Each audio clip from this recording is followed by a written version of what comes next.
SSC GD constable के लिए important करेंगे हम लोग सामान्य ज्ञान के क्वेश्चन जो कि आपके एग्ज़ाम के लिए इम्पोर्टेंट हैं। तो चलिए शुरू करते हैं। तो गाइस आज के सेशन में पहला क्वेश्चन बनता है, मनुष्य के शरीर में कितनी हड्डियां होती हैं? तो मनुष्य के शरीर में टोटल 206 हड्डियां होती हैं। अगला है, स्पेक्ट्रम के 7 रंगों में से सबसे अधिक तरंग दैर्ध्य किसकी है? ऑप्शन बी रेड कलर की, लाल रंग की।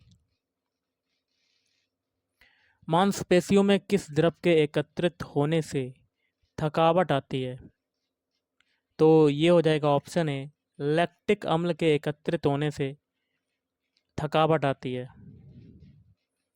भारत में घाटे की वित्त व्यवस्था किसके संदर्भ में संसाधनों को बढ़ाने के लिए उपयोग की जाती है? ऑप्शन बी सार्वजनिक ऋण चुकाने के लिए। सौरमंडल की आकृति कैसी है?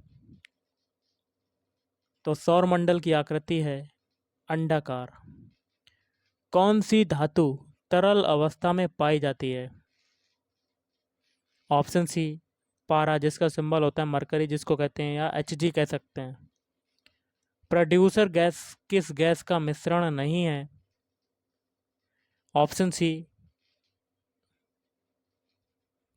Carbon monoxide. अलग अलग रहने वाले स्वावलंबी गांव के कवच को इस्पात की रेल ने भेद दिया और उसकी प्राण शक्ति को छीन कर दिया। उपरोक्त कथन किस लेखक का है?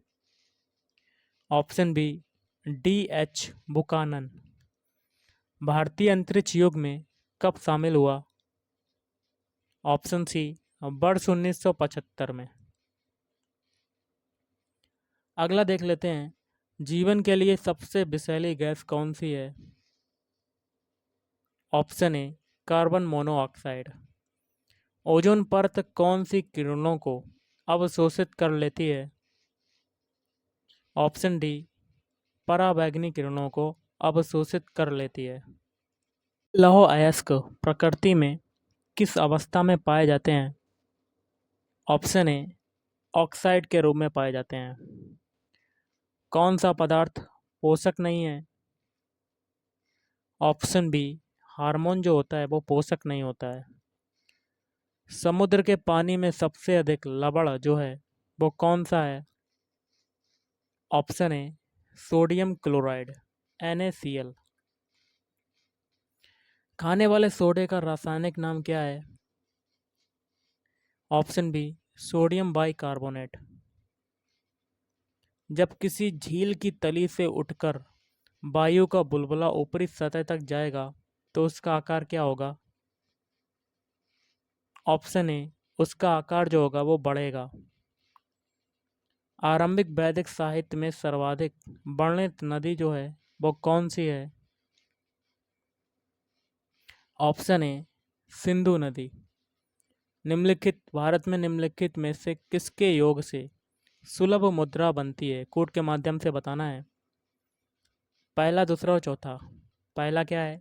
जनता के पास करेंसी, जनता की मांग जमा राशि, RBI में अन्य जमा राशि। जब किसी दर्पण को थीटा कोण से घूर्णित किया जाता है तो परावर्तित किरण का घूर्णन कितना होगा? ऑप्शन डी 2 थीटा होगा। वर्ष 1922 के साराबंदी कोई कर नहीं अभियान का नेतृत्व किसने किया था? ऑप्शन डी वल्लभ भाई पटेल ने। रेडियो तरंगों के विक्षेपण के लिए वायुमंडल के निम्नलिखित स्तरों में से कौन सा स्तर जो है वो उत्तरदायी है? ऑप्शन डी आयनोस्फीयर या आयन मंडल।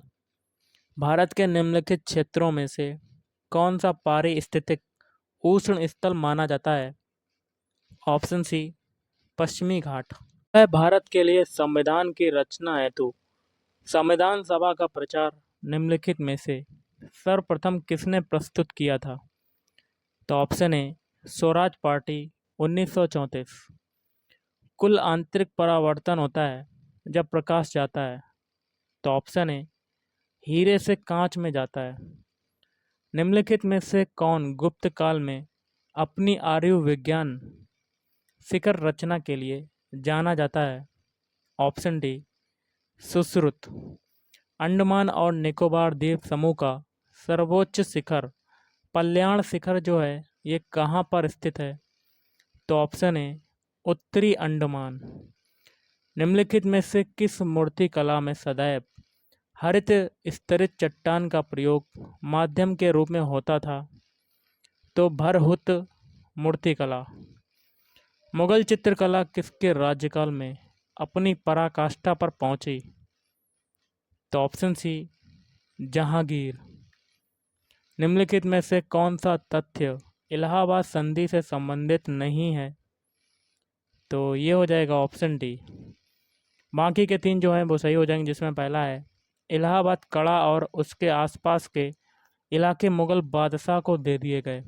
बी है मुगल बादशाह ने बंगाल, बिहार और उड़ीसा का दीवानी अधिकार अंग्रेजों को सौंप दिया। अंग्रेजों ने हैदराबाद के उत्तर के जिलों उत्तरी सरकार को मुगल बादशाह से जागीर के रूप में प्राप्त किया।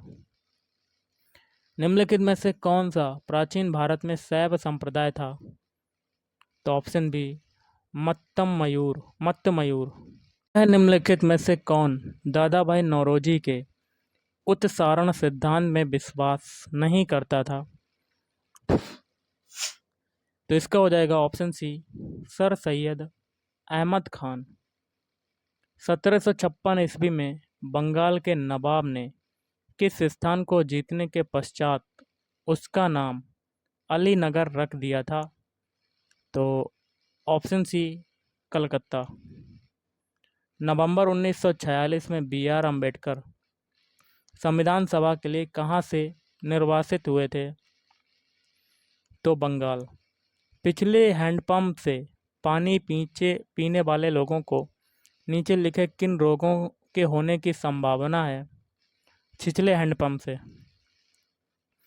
तो ये हो जाएगा फ्लूओरिसिस के। अगला है निम्नलिखित में से कौन कांग्रेस समाजवादी दल का प्रमुख नेता था? ऑप्शन डी, आचार्य नरेंद्र देव। निम्नलिखित में से कौन रूपांतरित स्तंभ है? तो ऑप्शन डी, आलू। कृष्ण जीवन परक प्रेम वाटिका काव्य की रचना किसने की थी? तो ऑप्शन सी, रस खान।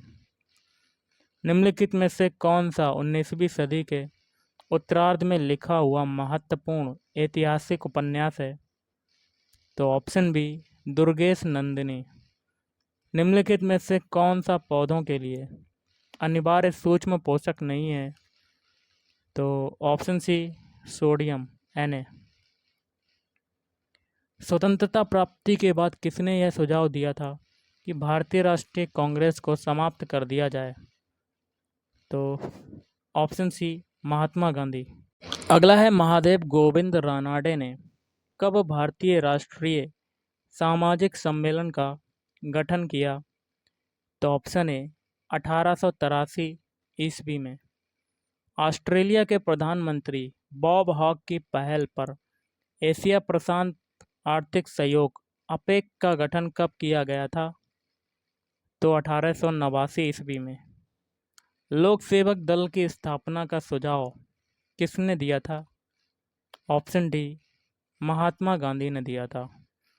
माउंटबेटन योजना के अंतर्गत कब पहली बार भारत विभाजन एवं पाकिस्तान निर्माण को स्वीकार किया गया?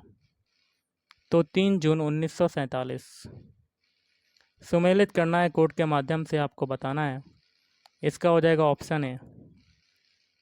पहला है मेगा फूड पार्क, ये हो जाएगा तीसरे से 2008 में। फिर है राष्ट्रीय खाद्य सुरक्षा मिशन 2007। फिर है दीनदयाल ग्राम ज्योति योजना 2015। प्रधानमंत्री फसल बीमा योजना 2008। क्वेश्चन है निम्नलिखित में से कौन सा प्रथम यूरोपीय व्यक्ति था जिसने भूक्षेत्र अर्जित करने के उद्देश्य से भारतीय राजाओं के झगड़ों में भाग लेने की नीति आरंभ की? तो ऑप्शन बी, डुप्ले। प्लासी के युद्ध से संबंधित निम्नलिखित कथनों में से कौन सा कथन जो है वो सत्य है?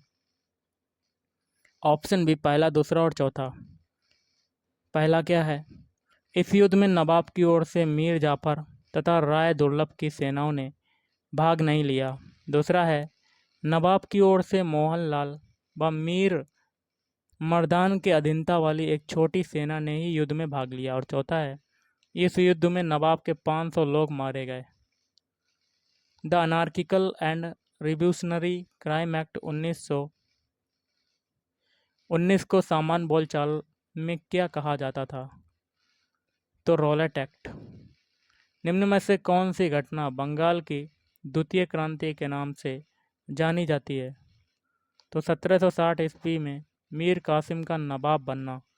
और आज का लास्ट है, मध्यकालीन भारत में मनसबदारी प्रथा खास तौर पर किस लिए चालू की गई थी? तो साफ सुथरा प्रशासन हेतु। तो गाइस, आज के इस वीडियो में इतना ही। थैंक यू, धन्यवाद। आपका दिन शुभ रहे।